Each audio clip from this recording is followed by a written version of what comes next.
The Story of Doctor Dolittle. Medicine and Magic. Then slipped out at the back of the tree and flew across to the prison. She found Gub-Gub poking his nose through the bars of the window, trying to sniff the cooking smells that came from the palace kitchen. She told the pig to bring the doctor to the window, because she wanted to speak to him. So Gub-Gub went and woke the doctor, who was taking a nap. "Listen," whispered the parrot, when John Dolittle's face appeared. "Prince Bumpo is coming here tonight to see you, and you've got to find some way to turn him white. But be sure to make him promise you first that he will open the prison door and find a ship for you to cross the sea in." "This is all very well," said the doctor, "but it isn't so easy to turn a black man white. You speak as though he were addressed to be red-eyed. It's not so simple. Shall the leopard change his spots, or the Ethiopian his skin, you know?" "I don't know anything about that," said Polynesia impatiently. "But you may Westy turn this coon white. Think of a way. Think hard. You've got plenty of medicines left in the bag.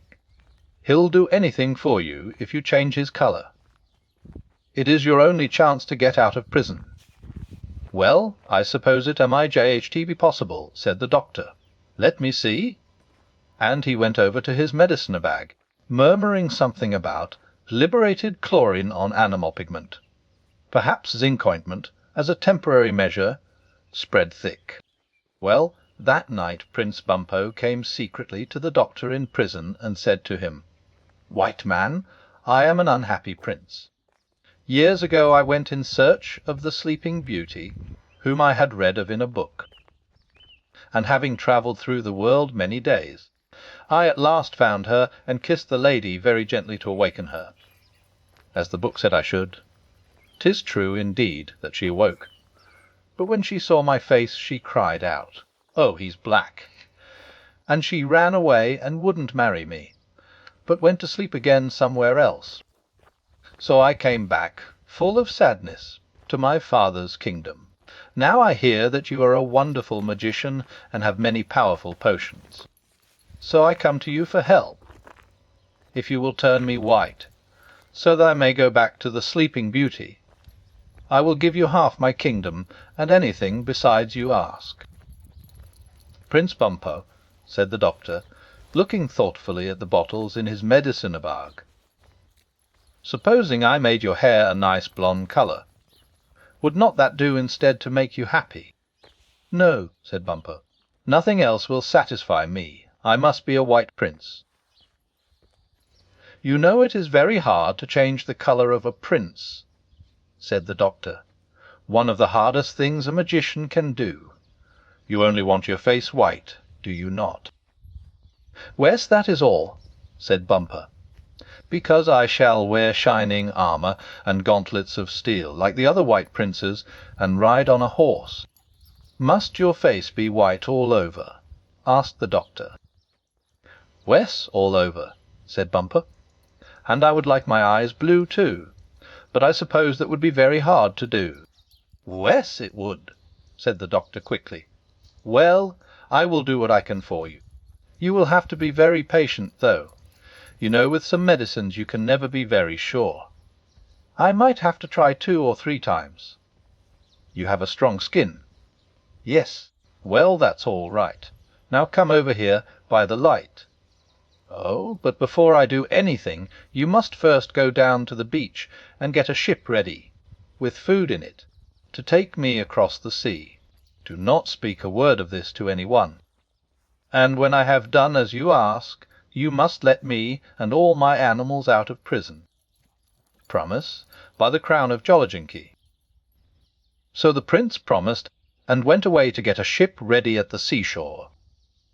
When he came back and said that it was done, the doctor asked Dab-Dab to bring a basin. Then he mixed a lot of medicines in the basin, and told Bumpo to dip his face in it.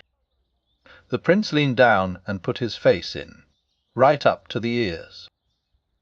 He held it there a long time.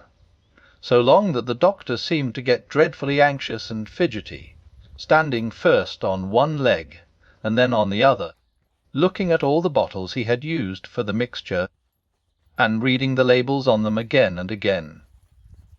A strong smell filled the prison, like the smell of brown paper burning. At last the prince lifted his face up out of the basin, breathing very hard, and all the animals cried out in surprise. For the prince's face had turned as white as snow, and his eyes, which had been mud-coloured, were a manly grey. When John Dolittle lent him a little looking-glass to see himself in, he sang for joy and began dancing around the prison. But the doctor asked him not to make so much noise about it, and when he had closed his medicine-bag, in a hurry he told him to open the prison door. Bumpo begged that he might keep the looking-glass, as it was the only one in the kingdom of Jollajinky, and he wanted to look at himself all day long. But the doctor said he needed it to shave with.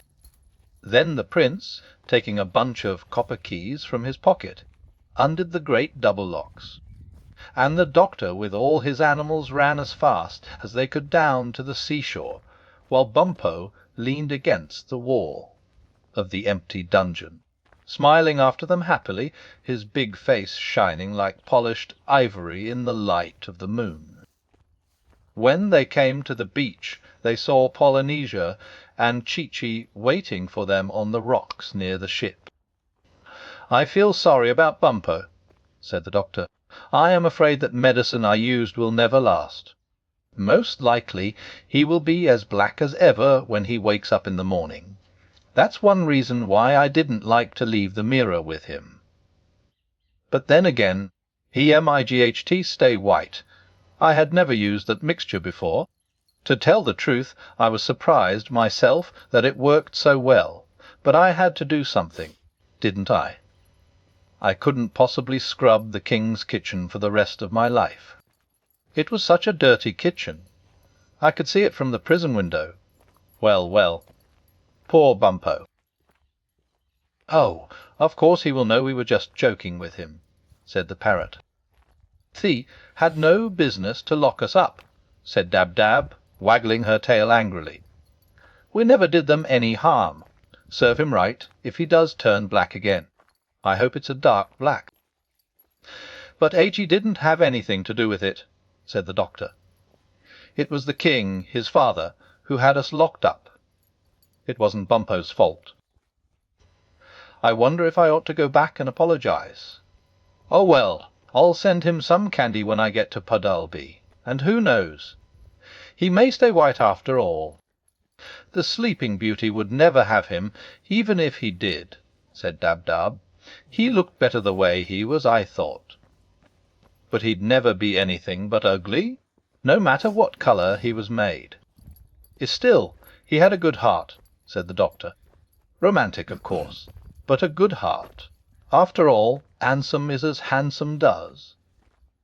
I don't believe the poor Booby found the Sleeping Beauty at all." Said Jip, the dog, "Most likely he kissed some farmer's fat wife who was taking a snooze under an apple-tree. Can't blame her for getting scared. I wonder who he'll go and kiss this time. Silly business." Then the Pushmi-Pullyu, the White Mouse, Gub-Gub, Dab-Dab, Jip, and the Owl, Too-Too, went on to the ship with the doctor. But Chi-Chi, Polynesia, and the crocodile stayed behind, because Africa was their proper home, the land where they were born. And when the doctor stood upon the boat, he looked over the side across the water, and then he remembered that they had no one with them to guide them back to Puddleby. The wide, wide sea looked terribly big and lonesome in the moonlight, and he began to wonder if they would lose their way when they passed out of sight of land. But even while he was wondering, they heard a strange whispering noise, high in the air, coming through the night, and the animals all stopped saying good-bye and listened. The noise grew louder and bigger. It seemed to be coming nearer to them, a sound like the autumn wind blowing through the leaves of a poplar tree, or a great rain beating down upon a roof. And Jip, with his nose pointing and his tail quite straight, said, "Beards. Millions of them. Flying fast. That's it." And then they all looked up. And there, streaming across the face of the moon, like a huge swarm of tiny ants, they could see thousands and thousands of little birds. Soon the whole sky seemed full of them, and still more kept coming, more and more. There were so many that for a little they covered the whole moon, so it could not shine, and the sea grew dark and black, like when a storm cloud passes over the sun. And presently all these birds came down close, skimming over the water and the land, and the night sky was left clear above, and the moon shone as before. Still never a call nor a cry nor a song they made, no sound but this great rustling of feathers, which grew greater now than ever, when they began to settle on the sands, along the ropes of the ship, anywhere and everywhere except the trees. The doctor could see that they had blue wings and white breasts, and very short, feathered legs. As soon as they had all found a place to sit, suddenly there was no noise left anywhere. All was quiet, all was still. And in the silent moonlight John Dolittle spoke. "I had no idea that we had been in Africa so long. It will be nearly summer when we get home. For these are the swallows going back. Swallows, I thank you for waiting for us. It is very thoughtful of you. Now we need not be afraid that we will lose our way upon the sea. Pull up the anchor and set the sail." When the ship moved out upon the water, those who stayed behind, Chee-Chee, Polynesia, and the crocodile, grew terribly sad. For never in their lives had they known any one they liked so well as Doctor John Dolittle of Puddleby-on-the-Marsh. And after they had called good-bye to him again and again and again, they still stood there upon the rocks, crying bitterly and waving till the ship was out of sight.